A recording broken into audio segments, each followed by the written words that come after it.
I thought we were really good the first 15 minutes, really, really good. The last 5 minutes of the first half, they scored 5 out of 7 baskets. So up until that point, they had scored 5 out of their first 21 field goal attempts. In the second half, I know I was playing a lot of different guys, a lot of different matchups, but I didn't think that we played near as well. It's hard not to play as well when you turn the ball over 11 times. But I was encouraged by a lot of guys. I think we were much better today than we were 6 days ago when we played. And the next 36 hours will be really important because the team that we play on Sunday is completely different than the team that we played tonight. But I thought we did some really good things, and I thought that there's definitely some things that looked like this was our first game. You talked last week about musical lineups, and I would guess that pretty much nobody expected the lineup you threw out there tonight to start the game. What was the story behind that? Our team completely expected it. Those 5 guys have completely dominated their positions over the last 4 days of practice. Nobody was shocked. As I say all the time, you get what you earn, and those guys earned the right to start. They were, particularly yesterday, absolutely dominating in practice. Jay kind of struggled off the bat, down low, but he kind of picked things up, got more consistent. His consistent effort, is that a product of his experience, and is that something you can expect from him all season long? I think as time goes, Brad, I think he'll end up being a large part of the heart and soul of our team. I love what he's about. Was really disappointed in what he had been about the last 2 days.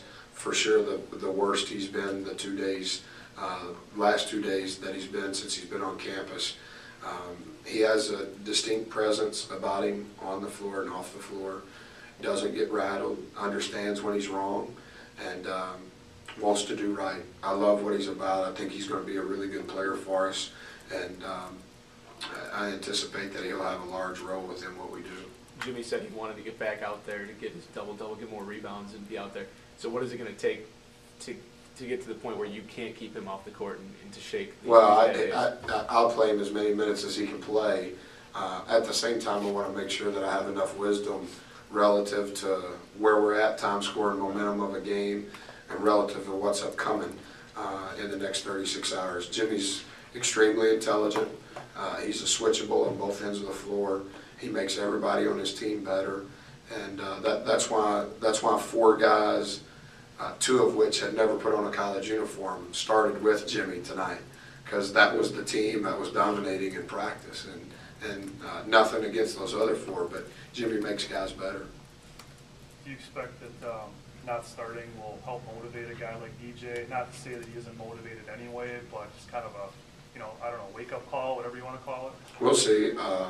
It's not just specific to DJ. I hope that it's specific to our whole team. What we do leading up to the game is just as important as what we do in the game. It sets the tone for what we're going to be about, and I think the first 15 minutes of the game, that came to life. We just got to make sure that what we do tomorrow and what we do Sunday morning comes to life Sunday at 1. The line that Vander had was pretty impressive across the board. Is that, best case scenario which you can hope for from him on a game by game? He's going to end up being a guy that's going to be hard to guard, and we always talk about switchables. He's not just a switchable offensively, he's a switchable defensively. And I think as time goes, he's really smart. We're going to be able to cross-match Vander, because Vander can guard a 1, Vander can guard a 2, Vander can guard a 3, and he's aggressive. So aggressive sometimes that he's probably going to get a turnover out of his aggressiveness. But he's going to force more than one on the other end. But within his aggressiveness, he has a distinct sense of purpose within that aggressiveness. And for him to be his age and to be able to do that, that's as rare as I've seen. I love what he's about defensively. And in transition, he'll score 7 points a game per 20 minutes he plays in transition, because he's either going to shoot bunnies or they're going to foul him. And I'm really encouraged by what he's about. He's been the second best player on our team the last 5 days, next to Jimmy. Not close. Not close. How much do you think Eric can build off of his performance tonight? I hope so.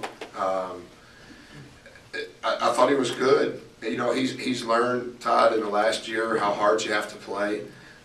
He's still got a little bit of anxiousness in him when things aren't in peace and harmony, but he's learning to work out of that much better. I'm encouraged by him because I think that he can help our team. He's got more loose balls. He's got more offensive rebounds over the last 4 days. And that's why he started. But I thought he played well tonight, too. Did Dwight look okay to you? Maybe a little bit gimpy, but... Yeah. He didn't. Yesterday was his first day of practice. Right. Bikes is unlike a lot of guys.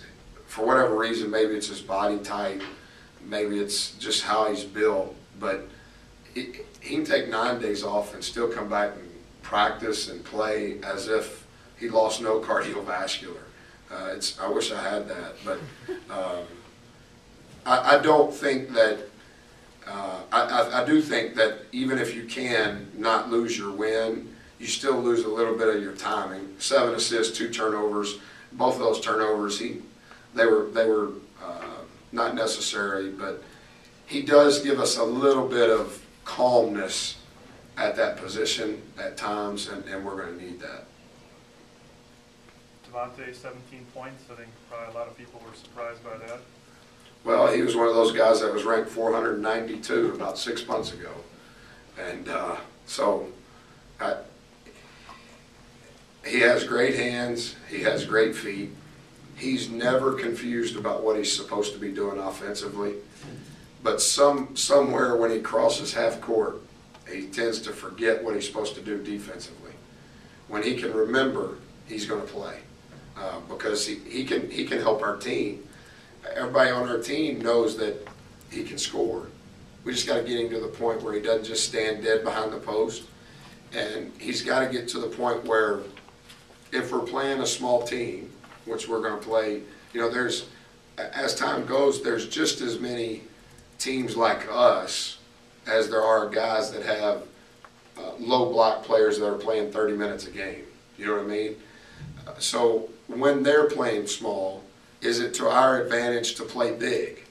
And the answer to that question is, can you guard a ball screen on the other end?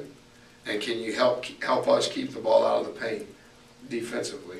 If he can do that, if Chris can do that, both those guys, Todd, have really gotten better. Obviously, Chris is older, but Devontae's changed his body in the time that he's been here. I've been really impressed with both of those guys. And for the first time, we have 2 guys that look like they play in the Big East in the paint.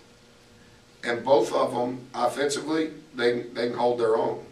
But both of them defensively have got to improve to the point that they're not a liability, they're an asset. I hate to do this to you so quick, but you know anything on Buck now? Yeah, they're literally completely opposite of what we just played tonight. I can't tell you the names. You can look them up before you type it. 13's a really good player. 13 has had a lot of success late in games.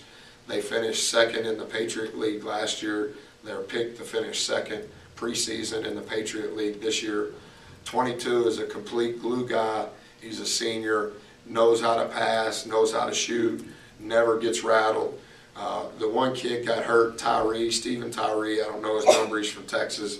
He got hurt. 31 is a 6'10", long, thin, but skilled post player that they run a lot of ball screen action, hoping that you'll hedge hard, hoping that you'll go under, hoping that you'll mess it up. And then he's popping. He's in the open spot. 13, 22, 31. They start 14. He's a redheaded kid that's undersized, that plays really hard. He starts at the 4, and then they got another athletic guard, 13, 31, 14, 22.